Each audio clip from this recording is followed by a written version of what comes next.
Hello मेरी YouTube family, कैसे हो आप सब। मैं भी ठीक हूँ। आई होप कि आप सब भी ठीक होंगे। तो स्वागत है जी आपका अपने YouTube channel Pendu lifestyle with Sumandeep में। तो गाइज़, यहाँ पे है सुबह सुबह का टाइम। मैं आंगन साफ़ कर रही थी और आज तो मौसम भी बहुत ही सुंदर है और धूप भी खिली हुई है। आंगन तो वैसे मैं सुबह जल्दी साफ़ करती हूँ, लेकिन आज देरी हो गई क्योंकि आज हवा चली हुई थी बहुत तेज़। सुबह सुबह ठंडी ठंडी हवा चली हुई थी, तो ऐसे में आंगन साफ़ करना बहुत मुश्किल होती है। और हमारे आंगन में जो ये अमरूद का पेड़ है ना, इसके जो पत्ते हैं ना वो झड़ जाते हैं आंगन में, तो बहुत ज़्यादा कूड़ा कचरा फैला रहता है। और यहाँ पे मेरी चाची सास जो थी वो मेरे से बातें कर रही थी और पूछ रही थी कि आंगन में इतने सारे पत्ते खिल रहे हुए हैं और अमरूद खिल रहे हुए हैं, ये क्यों है ऐसा। तो मैं उन्हें बता रही थी कि रात में जो है ना, हमारे यहाँ पे अमरूद पर ना जो चमगादड़ होते हैं ना बड़े बड़े, वो आ जाते हैं रात में और पूरे के पूरे अमरूद तोड़ तोड़ कर नीचे फेंक देते हैं। और इसकी वजह से इतनी गंदगी पड़ी हुई है आंगन में। और चमगादड़ों की वजह से हमें तो रात में बहुत परेशानी होती है। सारी रात मुझे जाग कर ना उनको भगाना पड़ता है, नहीं तो वो इतना चिल्लाते हैं कि नींद भी नहीं आती है। तो गाइज़, मैंने जो है ना वो आंगन तो मैंने साफ़ कर दिया था। अब मैं घर के अंदर आ गई थी और रूम की सफाई करूँगी, झाड़ू पोछा करूँगी यहाँ पे।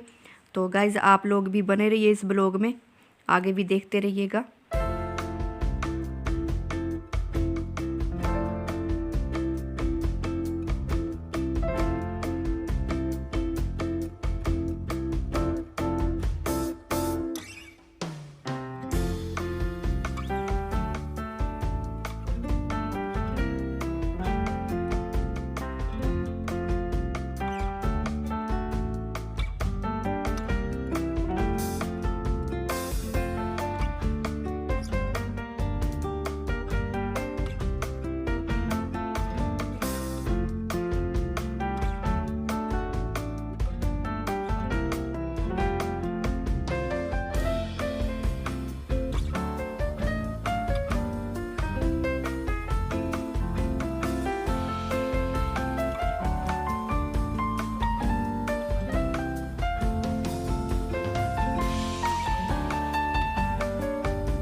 तो गाइस, झाड़ू मैंने लगा दिया था, अभी पोछा लगाना बाकी था। लेकिन उससे पहले मैंने रात जो कपड़े धुले थे ना वो मैंने ऐसे रख छोड़े थे। मैंने सोचा चलो धूप निकली हुई है तो उनको सूखने के लिए डाल आती हूँ छत पे। तो मैं उनको सूखने के लिए डाल रही थी धूप में। तो बने रहिए इस ब्लॉग में। तो अभी मुझे बर्तन भी साफ़ करने को पड़े हुए थे। ये मेरे सुबह सुबह के काम होते हैं। और देखिए कितनी सुंदर धूप खिली हुई है चारों तरफ। तो मैंने ऊपर छत पे ना तार वगैरह नहीं लगा रखी है कपड़े सुखाने के लिए। नीचे तो है आंगन में, लेकिन छत पे नहीं है। तो जैसे हमने ये जो लकड़ियाँ की शेड लगा रखी है ना, लकड़ी रखती हूँ जहाँ पे, उन्हीं पे ही मैं उनको सूखने के लिए डाल देती हूँ। बहुत अच्छी तरह से सूख जाते हैं। लेकिन अभी सैमी है ना, तो सैमी बहुत परेशान करता है, वो कपड़ों को उठाकर इधर उधर फेंक देता है, तो मुझे उसका भी ध्यान रखना पड़ता है। वैसे वो अभी छत पर ही था, लेकिन मैंने उसको डांट दिया था, तो वो काफ़ी दूर खड़ा हुआ था मेरे से, तो मैं उनको बुला भी रही थी कि आ जाओ, तो क्या तुम नाराज़ हो गए मेरे से, लेकिन वो नहीं आ रहा था, काफ़ी दूर से देख रहा था कि मुझे डांट दिया इन्होंने। तो मैं यहाँ पे कपड़े सूखने के लिए डाल रही थी और सैमी को भी बुला रही थी कि सैमी तुम आ जाओ, लेकिन वो मेरे पास नहीं आ रहा था। जैसे कि बच्चा नाराज़ हो जाता है ना कि मुझे इसने डांट दिया, वो ऐसे दूर से देख रहा था मुझे, मैं उसको बुला रही थी आ जाओ मेरे पास। और उसके बाद कहीं जाकर काफ़ी बुलाने के बाद वो आया, और फिर भी ना वो मेरे नज़दीक नहीं आया कि मुझे इसने डांटा है, दूर दूर भाग रहा था। तो मैं भी उसको डराने लगी कि मैं तुम्हें इस टोकरी में बंद कर दूँगी, और वो खेलने जैसे लग गया। और मैं कपड़े सूखने के लिए डाल कर आ रही थी वापस, तो मेरी खेतों की तरफ नज़र पड़ गई, और सामने से मेरी जेठानी और मेरी सिस्टर आ रहे थे, और सैमी भी उनको देखकर बहुत खुश हो गया, और वो भी उधर से उसको बुलाने लग गई थी। आज फिर आज आज आज चले लो आज मार छा मार मार छा छाल मार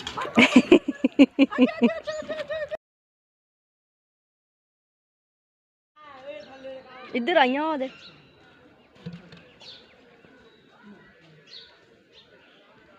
बाय सैमी।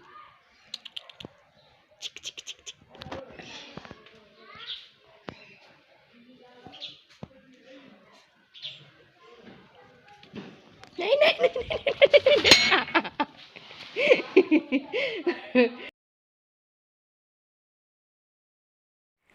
तो गाइज़ उन दोनों को देखकर सैमी ना जल्दी से सीढ़ियाँ उतरकर नीचे आ गया था, और मुझे उसको पकड़कर फिर से ना वापस छत पे रखना पड़ा, क्योंकि वो अगर नीचे रहता तो बहुत परेशान करता, बैठने भी नहीं देता उनको, और खेलने के लिए दौड़ता रहता, तो बहुत परेशान हो जाते उससे।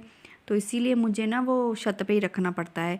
एक दूसरी दिक्कत भी है कि अगर हम उसको नीचे रखते हैं तो बड़े कुत्ते आकर ना, बड़े डॉगी आकर उसको खा लेते हैं, तो हमें उसको बचा कर रखना पड़ता है। छत पे हम गेट लगा देते हैं आगे से सीढ़ियों में, तो वो नीचे नहीं आता, वो वहीं पे खेलता रहता है, और जब उसको भूख लगती है तो वो आकर सीढ़ियों के पास बैठ जाता, तो मैं समझ जाती हूँ कि उसको भूख लगी है, मैं उसको खाना भी दे देती हूँ, और बच्चे की तरह रखना पड़ता है मुझे ये। तो गाइस सैमी ऊपर छत पर खेलने लग गया था, और वो दोनों बैठ गई थी, उनके लिए मैंने चारपाई लगा दी थी, और इतने में मेरी जो बड़ी चाची सास है ना, वो भी आ गई थी। मैं उनके लिए चाय बना रही थी अभी। तो गाइज़ आप लोग जानते हो कि मेरा पूरा परिवार जो है काफ़ी दूर रहता है, मैं गांव में रहती हूँ, और वो लोग जो है वो काफ़ी दूर रहते हैं मेरे से। तो काफ़ी दिनों तक हम एक दूसरे के साथ मिलना मिलाना भी नहीं होता, और सिर्फ फ़ोन पे ही बात होती है।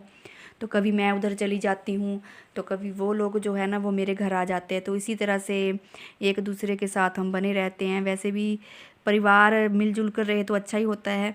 और ये मेरा देवर है जी, जो मेरी छोटी चाची है ना उसका लड़का है, ये जा रहा था खेतों में खाद लगाने के लिए, तो इनको देख कर ये भी आ गया और बातें करने लग गए। काफ़ी दिनों के बाद मिले थे सभी।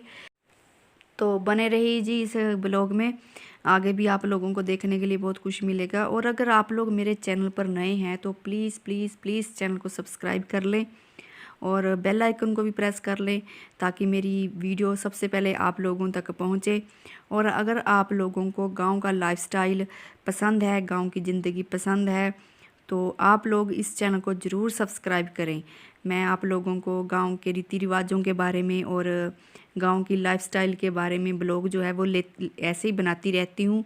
तो प्लीज़ अगर आप लोगों को ऐसे ब्लॉग पसंद है तो आप ज़रूर इस चैनल को सब्सक्राइब करें, और एक लाइक भी कर दें अगर आप लोगों को ये ब्लॉग पसंद आए, क्योंकि गाइस आप लोग लाइक करना भूल जाते हो।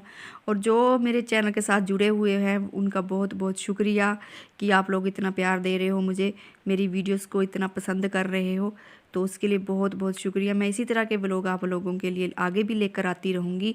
और यहाँ पे मैं सभी के लिए चाय लेकर आ गई थी, और वैसे तो पहले मेरा देवर जो है वो मना कर रहा था, मैंने कहा चलो पी लो, बाद में चले जाना आप खेतों में खाद लगाने के लिए।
तो गाइज़ काफ़ी देर बातें करने के बाद वो दोनों जो है ना वो घर को चली गई थी अपने को।